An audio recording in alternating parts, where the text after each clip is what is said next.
Cheguei atrasada para a reunião mais importante da minha vida. Finalmente conhecer o pai bilionário, recluso, excêntrico e notoriamente difícil do meu noivo. No caminho, parei para entregar meu único almoço e meu caríssimo cachecol de cashmere a um senhor em situação de rua, que tremia de frio num banco de praça. Quando finalmente entrei, nervosa e atrasada, na enorme sala de jantar da mansão, congelei. O mesmo homem que eu tinha acabado de ajudar estava sentado à cabeceira da mesa. Só um parênteses antes de continuar. De onde você está assistindo essa história? Conta pra gente nos comentários e aproveita para seguir o canal. Ajuda a gente a continuar trazendo mais causos como esse. Voltando.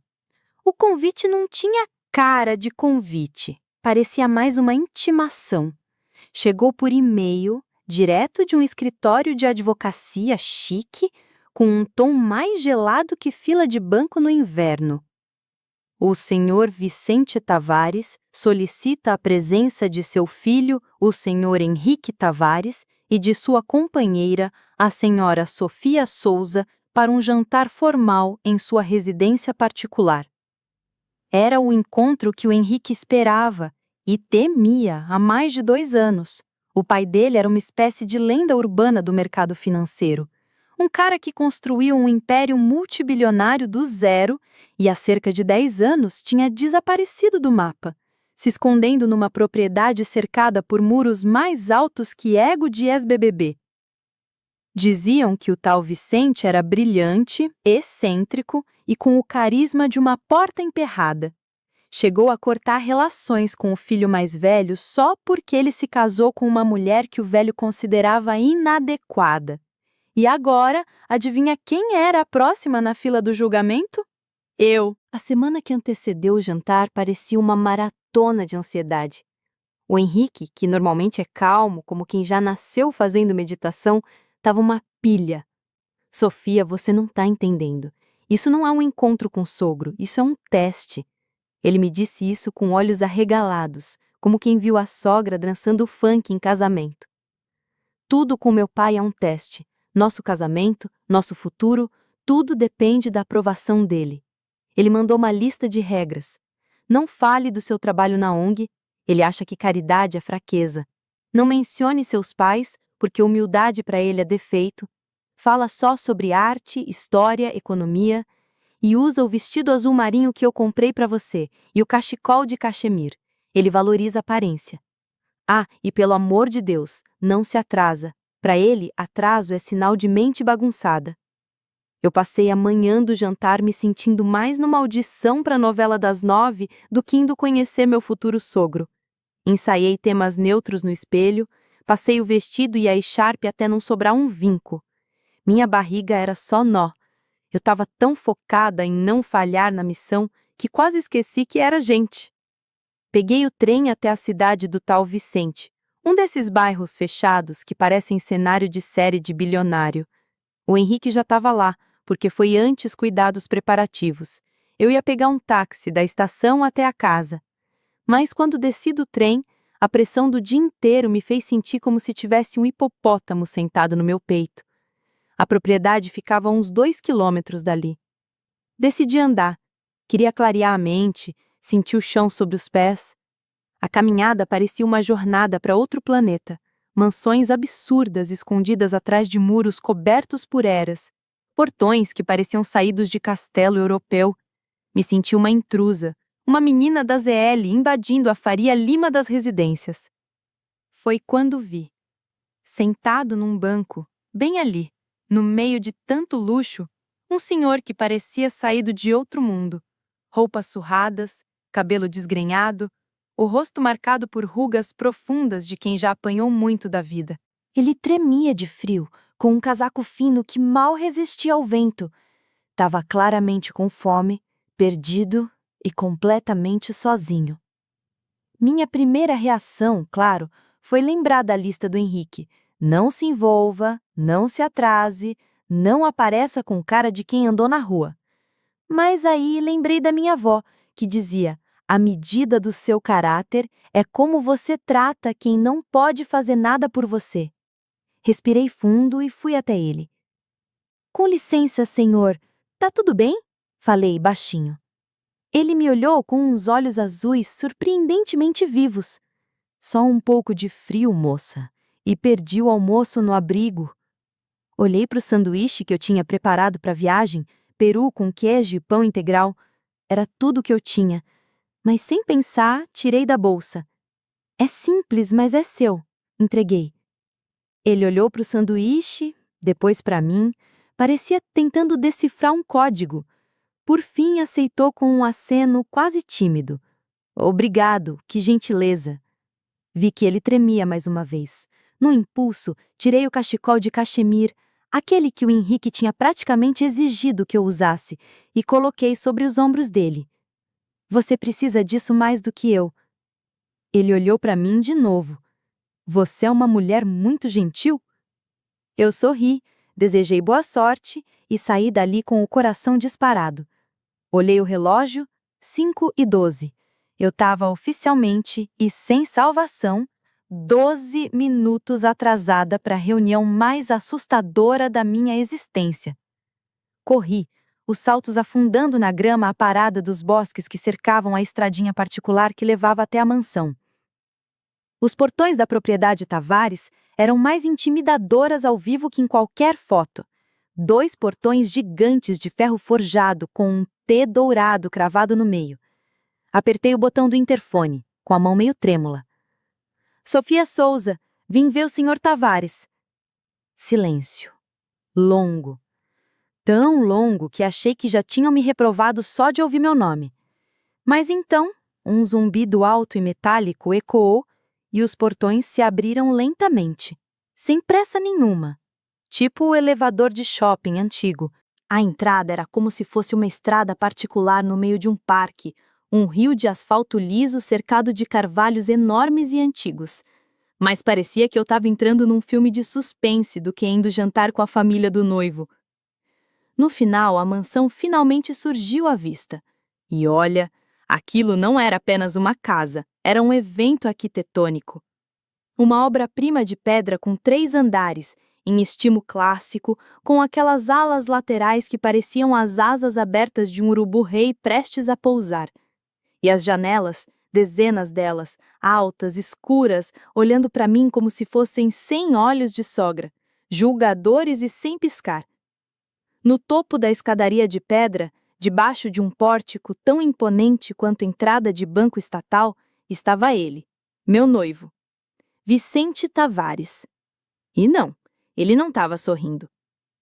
Vicente andava de um lado para o outro como se tivesse tomado café com energético, parecendo um hamster preso em gaiola.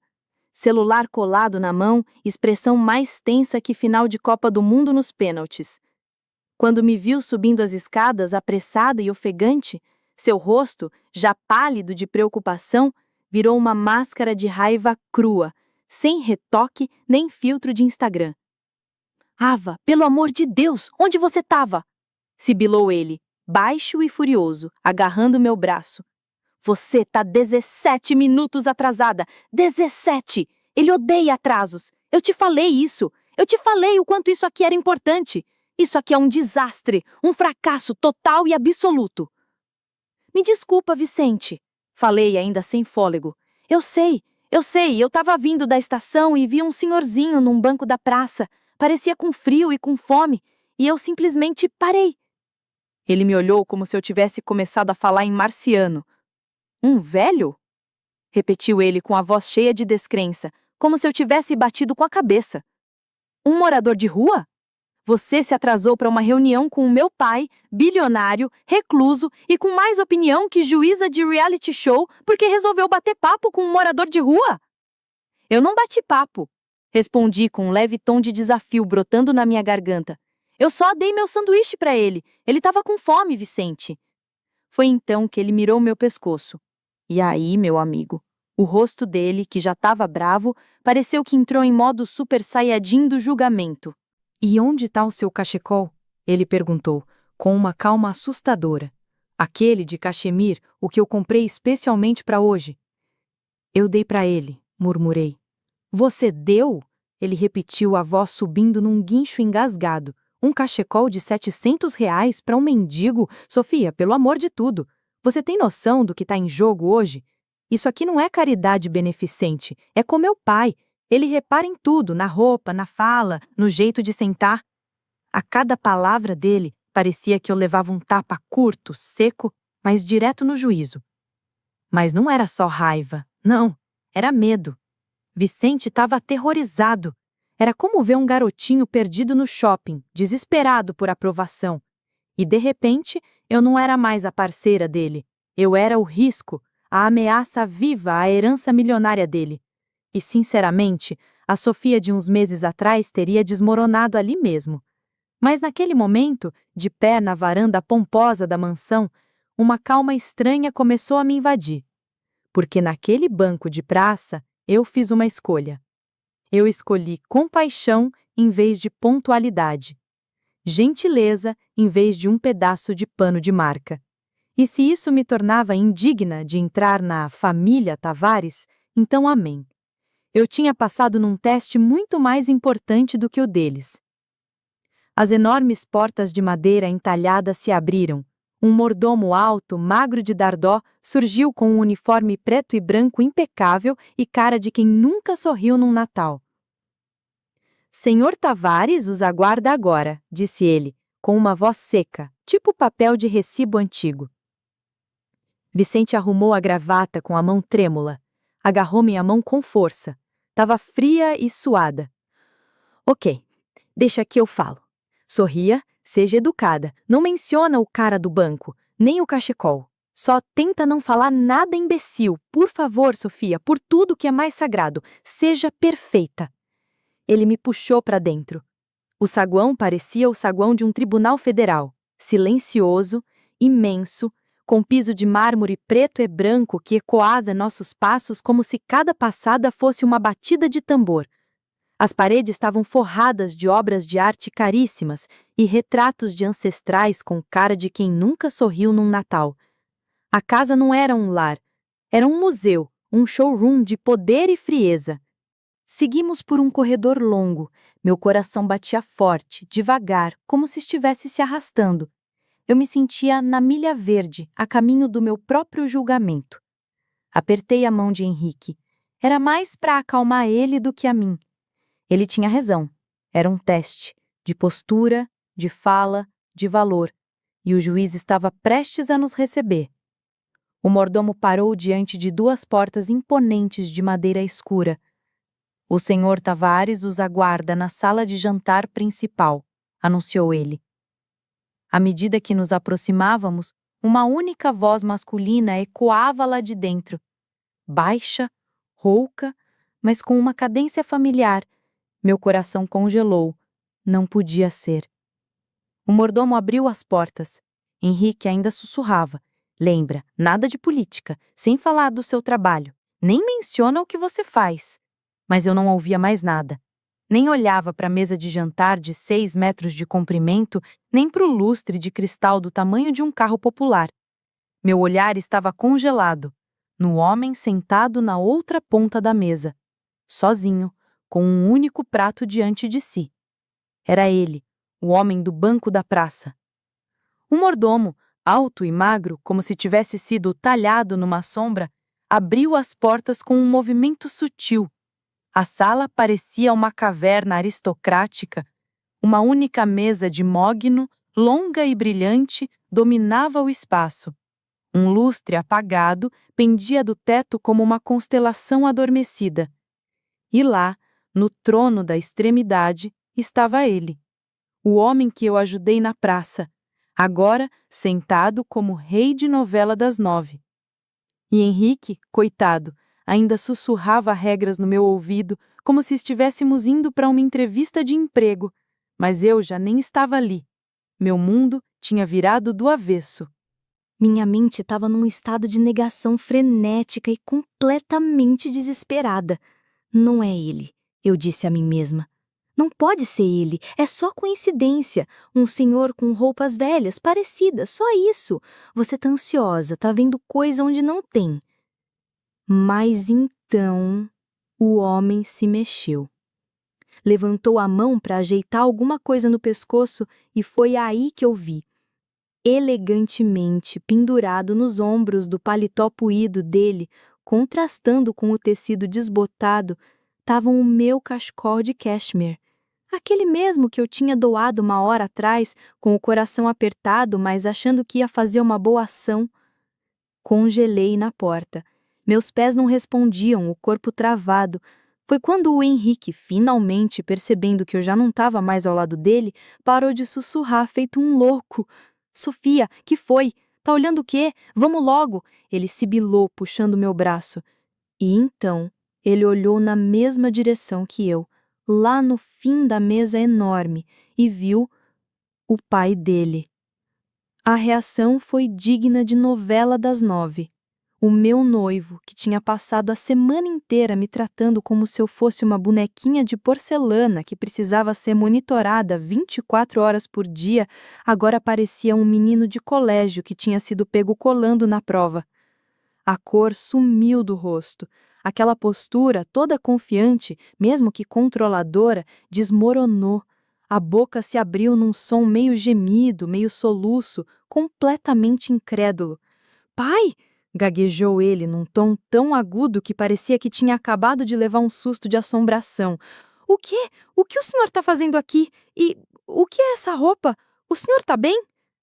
O homem no fim da mesa não respondeu. Nem sequer olhou para o filho. Os olhos dele, os mesmos olhos azuis, vivos e atentos que tinham me encarado com dignidade no banco da praça, estavam cravados em mim. E então, ele sorriu. Um sorriso caloroso, genuíno, com aquele jeitinho que só quem já acolheu gente perdida conhece. "Bem-vinda, Sofia", disse ele com aquela mesma voz rouca e gentil que eu havia ouvido pouco tempo antes. "Por favor, entre. Sente-se. Me desculpe pela minha aparição mais cedo.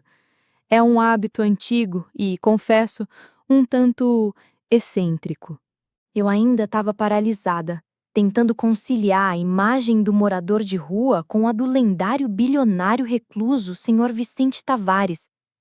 Era como tentar encaixar uma melancia dentro de uma xícara de café. Meu cérebro simplesmente travou. Foi o sussurro apavorado do Henrique que quebrou o encanto. "O morador de rua?" sibilou ele, branco como papel. Era ele? Era ele? O horror do que ele tinha dito para mim mais cedo, lá na varanda, agora invadia o rosto dele feito um trem desgovernado. O Sr. Vicente finalmente olhou para o filho. A voz, que antes era puro aconchego, virou navalha. "Henrique", disse ele com frieza de quem já ouviu desculpas demais. "Você parece surpreso em me ver. Não devia estar. Mais do que ninguém, você sabe que eu valorizo caráter, integridade e a boa e velha gentileza humana. É a única moeda que ainda vale alguma coisa nesse mundo quebrado. Passei quase uma década testando pessoas, tentando achar traços disso quando acham que ninguém está olhando." Ele apontou para as cadeiras vazias alinhadas à longa mesa de madeira nobre. "Já vi herdeiros de famílias poderosas, presidentes de grandes empresas, jovens ambiciosos como você. Todos sentaram nessa mesma sala. Chegam cheios de pompa, ternos caros, sorrisos ensaiados, falas medidas. Todos se apresentam." Ele suspirou fundo, como quem já viu essa história se repetir mais vezes do que gostaria. "Mas só se apresentam. E só isso." Então ele me olhou, e o calor voltou aos olhos dele. Um olhar tão genuinamente paternal que eu senti um nó na garganta. "E hoje apareceu essa jovem, a sua noiva. Aquela a quem você, com todo esse seu jeito controlador, apavorou falando da importância desse encontro com o velho rabugento da montanha." Ele sorriu de canto e continuou. "Ela já estava atrasada. Sabia que cada segundo era contado. Sabia que a aparência e a compostura iam ser julgadas. E mesmo assim, ela parou. Ela não sentiu nojo, não teve medo, não desviou com um olhar de pena. Ela viu um ser humano precisando de calor e ofereceu o dela. Fez uma pausa, os olhos grudados nos meus. Ela me deu o almoço dela, disse ele, apontando para um sanduíche meio comido, agora repousando num prato de porcelana, e o cachecol.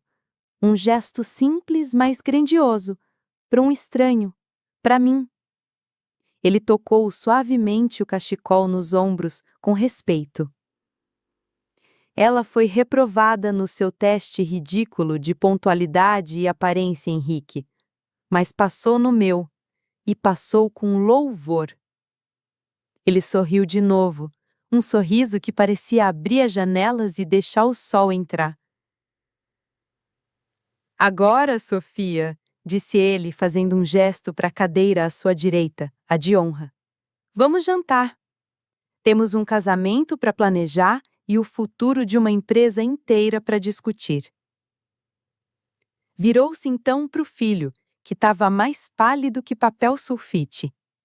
Henrique, você pode ficar e ouvir, ou pode ir embora. A escolha, dessa vez, é inteiramente sua. A sala ficou silenciosa, um silêncio pesado, daqueles que dá até eco na alma. Henrique continuava parado na porta, uma estátua de puro desespero. Olhava para o pai, ou melhor, para o homem que ele achava que conhecia, mas que agora parecia um completo desconhecido. Eu, por outro lado, olhava para o banco da praça, um homem que, por algum motivo, eu sentia que compreendia de um jeito esquisitamente claro. Com uma graça que desmentia a simplicidade das roupas, o Sr. Vicente Tavares apontou novamente para a cadeira à sua direita. Sofia? Repetiu agora num tom carinhoso. Por favor.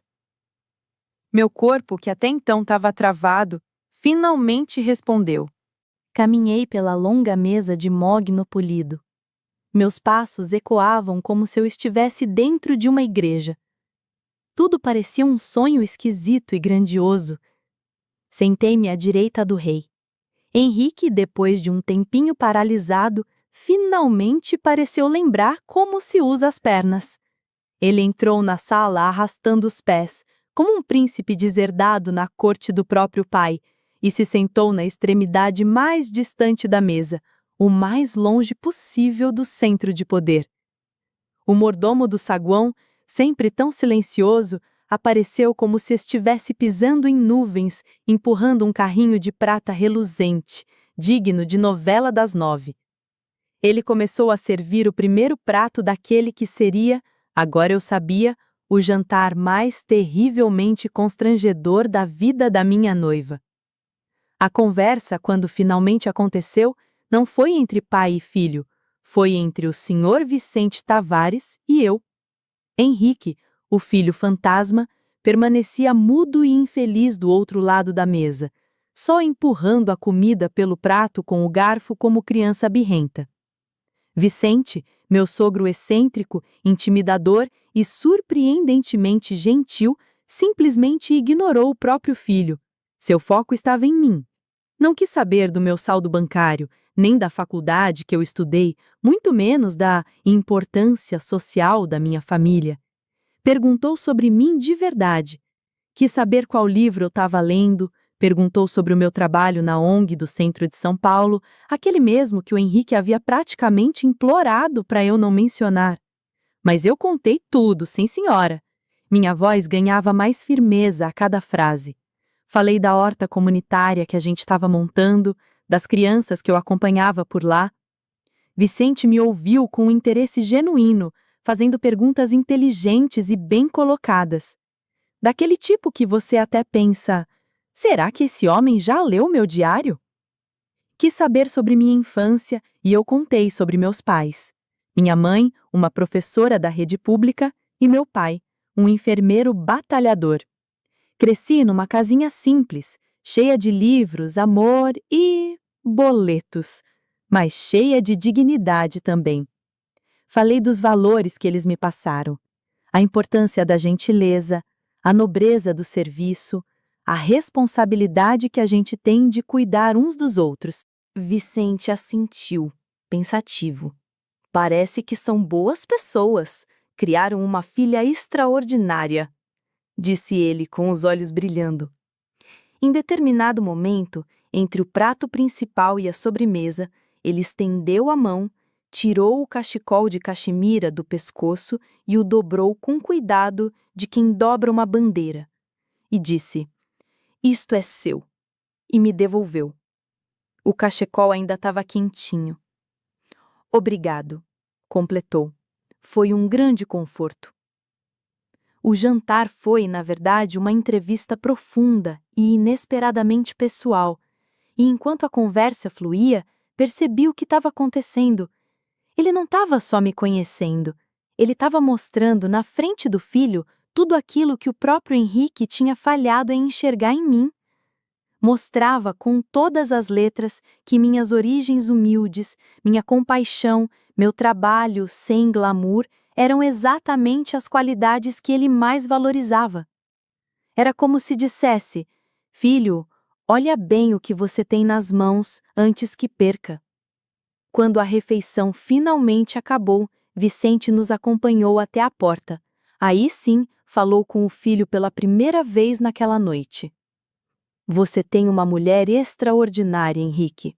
Não cometa o erro de subestimá-la, ou aos valores dela nunca mais. Seu lugar na minha empresa e na minha vida está garantido, não pelos seus próprios méritos esta noite, mas por causa dos dela. Agora, vá para casa, e seja o homem que ela merece." A viagem de volta até o nosso apê foi um silêncio de velório. Henrique dirigia com os olhos colados na estrada, o rosto pálido e envergonhado, como se tivesse levado um tapa de gluva de pelica. Eu não sabia o que dizer. Não era uma vitória sobre ele. A verdade é que nós dois tínhamos sobrevivido ao Vicente. E quando finalmente pisamos na segurança do nosso cantinho simples, ele desabou. Sentou na ponta do sofá e chorou. Chorou de soluçar, tomado por uma vergonha tão pesada que doía só de ver.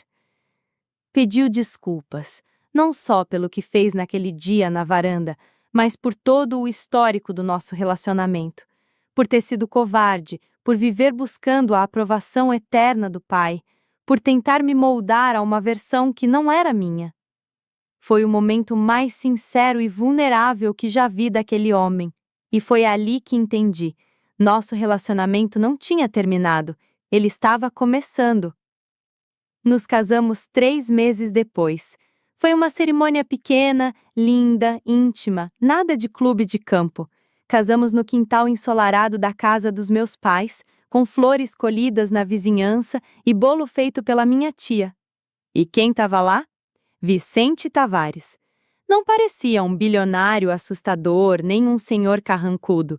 Estava elegante, sim, num terno sob medida, mas usando nos ombros como se fosse medalha de honra o meu cachecol de cachemir. Ali, ele não era mais o chefão temido, era só meu sogro, minha família. E enquanto eu fazia meus votos a Henrique, agora um homem transformado, mais humilde, mais digno, pensei sobre a natureza dos testes. Entrei naquela mansão achando que seria avaliada pela embalagem. E fui, sim, fui aprovada com louvor, mas justamente por isso passei no único teste que valia de verdade: o de caráter. Minha vitória não foi ganhar uma bolada em reais ou um lugar na alta sociedade. Foi perceber que o verdadeiro valor de alguém não está no que ela tem, nem no sobrenome ou na roupa que veste. Está na gentileza que se oferece a um estranho num banco de praça quando ninguém mais está olhando. Uma história linda sobre o poder da empatia e um teste de personalidade com os maiores riscos possíveis. E você? O que achou do método nada convencional do Sr. Vicente Tavares? Conta aí nos comentários. Bom, às vezes o maior teste que enfrentamos na vida não é o que os outros preparam para nós, mas aquele que surge quando achamos que ninguém está olhando. Sofia, ao escolher um ato simples de compaixão, em vez de obedecer cegamente a uma regra social, provou que a verdadeira grandeza mora nas escolhas pequenas e silenciosas. Enquanto muitos buscam se destacar por status ou aparência, é o coração genuíno que realmente brilha quando as máscaras caem.